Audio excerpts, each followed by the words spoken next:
Disturbing video now shedding light on a Kentucky County sheriff who is being charged with the shooting death of a judge inside of his court chambers. Sheriff Sean Steins made his first appearance in court last week. That video is just so hard to be able to watch there, where he pled not guilty. Police say Steins shot Judge Kevin Mullins multiple times last week after an argument inside a Kentucky courtroom. Hey guys, welcome back to Surviving the Badge Bar. Two cops in a bar. We're going to be sitting here talking about cop shit. All right, come on back.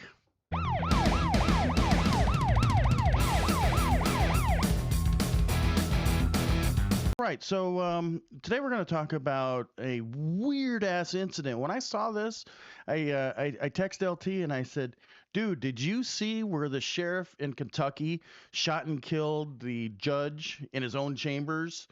And I'm like, holy shit, we got to do an episode on that. And it sucks because I was up there working that storm, right? And I couldn't stop and watch the video that you sent me. And I'm like, right? Oh, Camille, you're killing me. Because I really wanted to. Mm-hmm. I mean, it's like freaking nutso, man. Yeah, so this small little town in Whitesburg, Kentucky, Letcher County. Yeah, Letcher. Letcher County has one judge in the whole county. Oh wow. Yeah, this county is so sure small. Wasn't Hazard County? Right. Yeah, this county is so small. I think next week they're gonna carpet the whole place. Oh, boom. The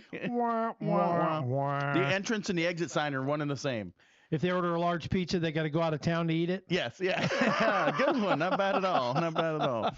All right, so on September 19th, so what, a couple of weeks ago, yeah, the sheriff of Letcher County, Sean Steins, goes to lunch with the judge. I guess they're buddies or friends or whatever. You know, that's what they do.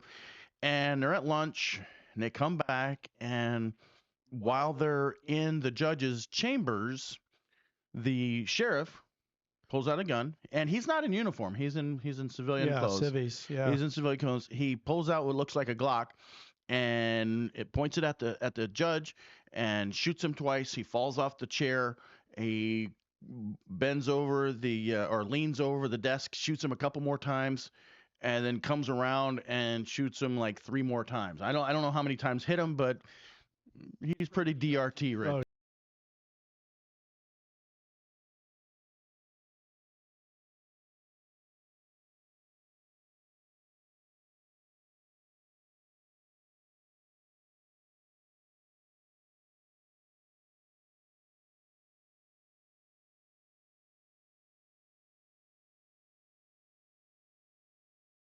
There.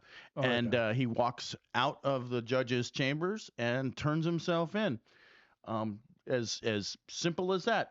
Calm, collected, and he is being charged with second-degree murder, I think it is. Yeah, I didn't see the charges on it. So before we get into the meat, before we get into the meat and potatoes of everything, and the daughter and all that, and the bailiff, which is sexual abuse nuts. and kidnapping. Let's do our beer moment. Tonight's beer moment is brought to you by our sponsors. We'll get into that in just a second, but we are drinking a Samuel Smith's Organic Chocolate Stout.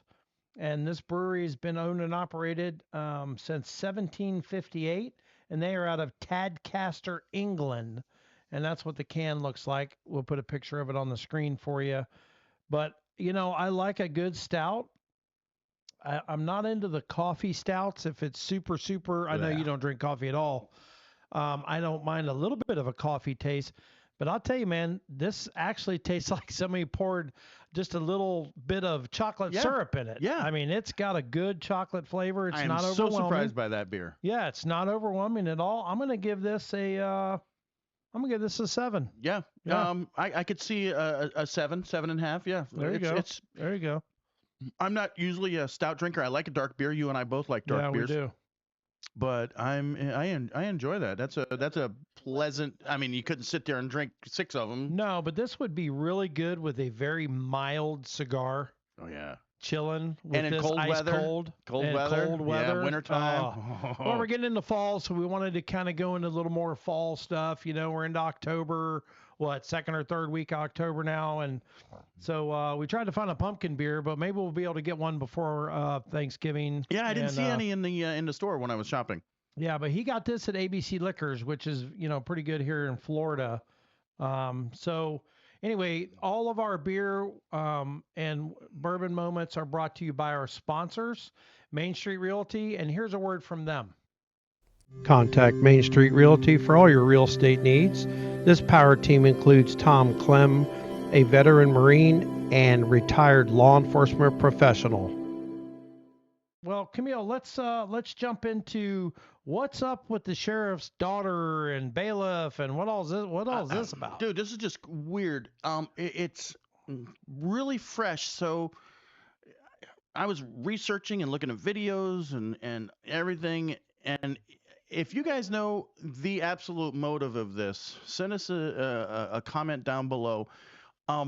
Yeah, because I couldn't find it either.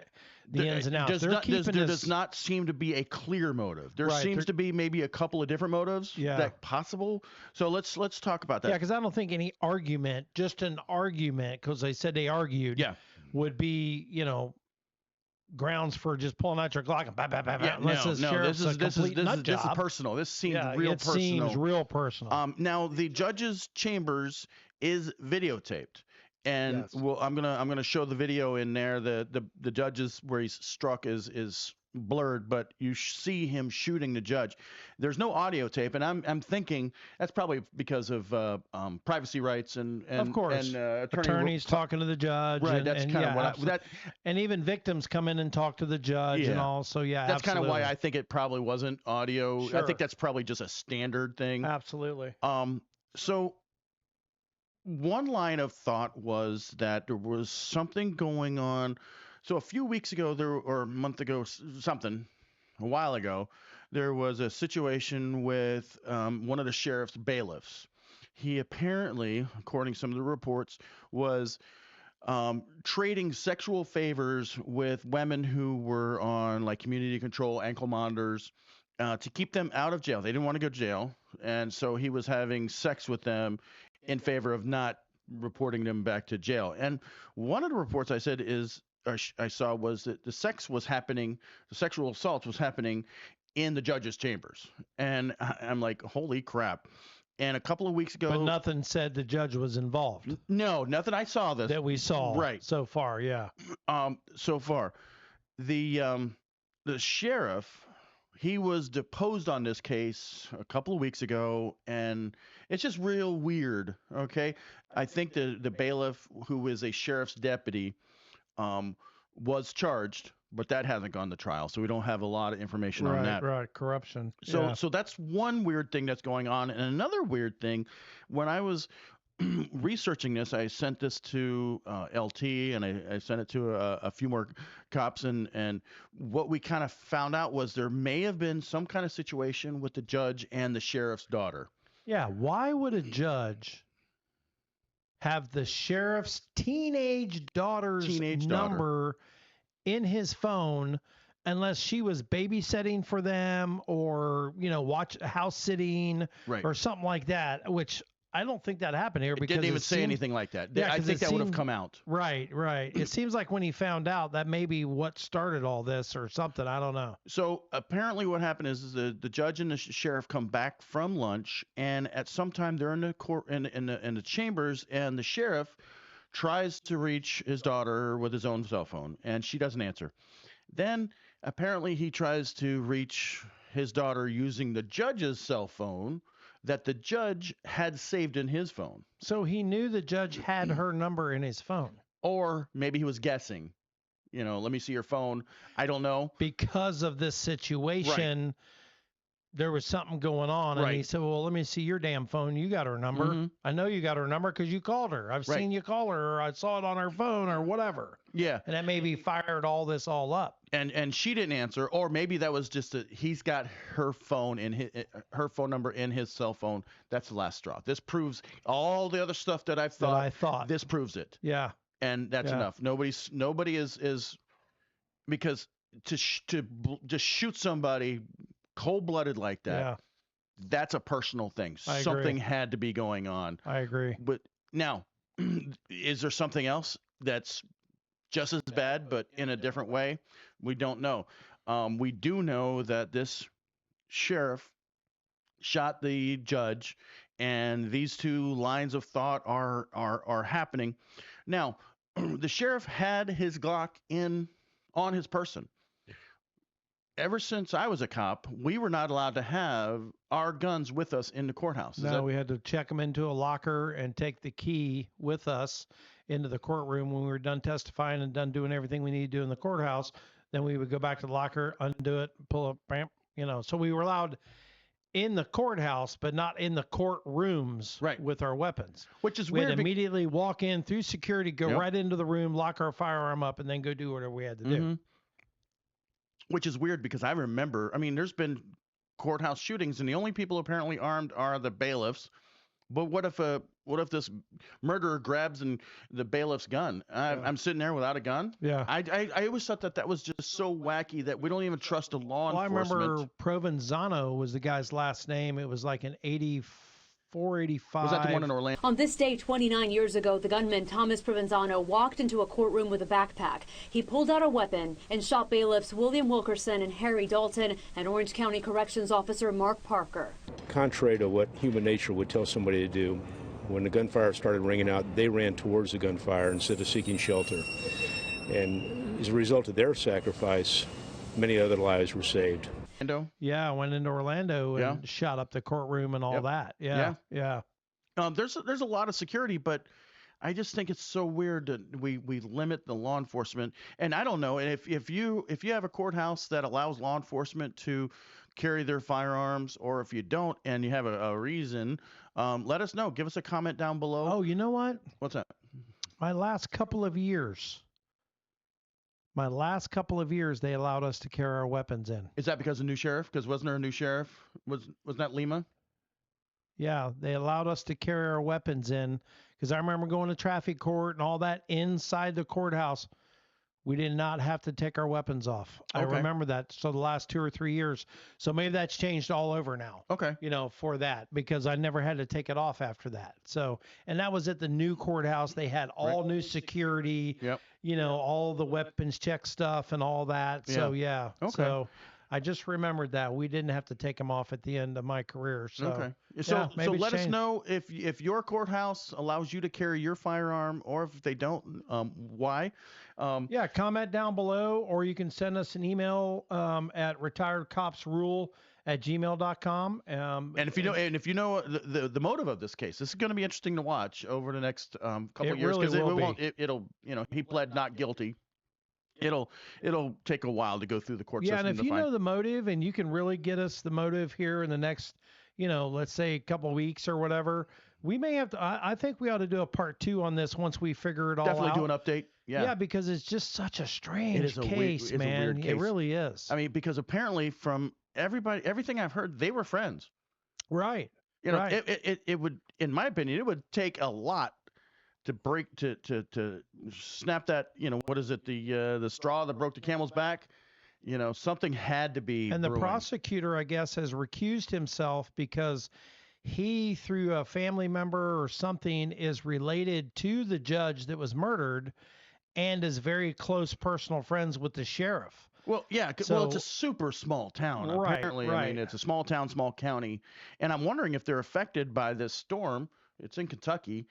And a little bit. Yeah. So, I haven't really heard too much about Kentucky, but, obviously they got some of it, like we all did. Right. So, as of right now, the research I did today, we are sitting at 108 fallen officers in the line of duty.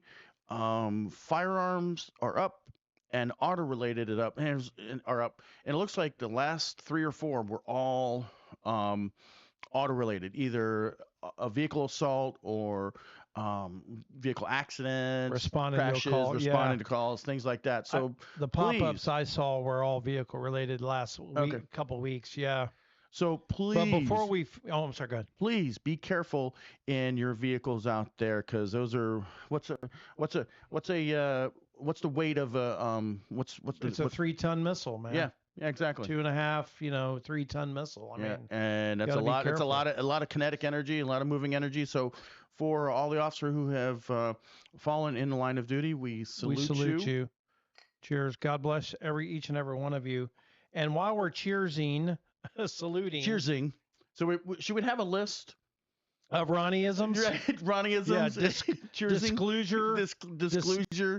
Disclude, and now cheersing. Yep. Yeah, these are Ronnieisms. Hey, whatever. Why not? Start a book. Write a book. Let's say a prayer, and let's just pray that all of the people in North Carolina, South Carolina, Georgia, Florida that were affected by this monster storm Helene, Oh my gosh. that they've lost the count's up to over 200 now. Yeah.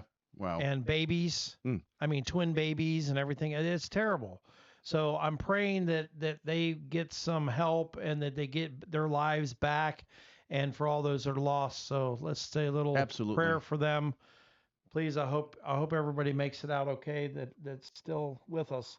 And be supportive of your first responders, even the firefighters.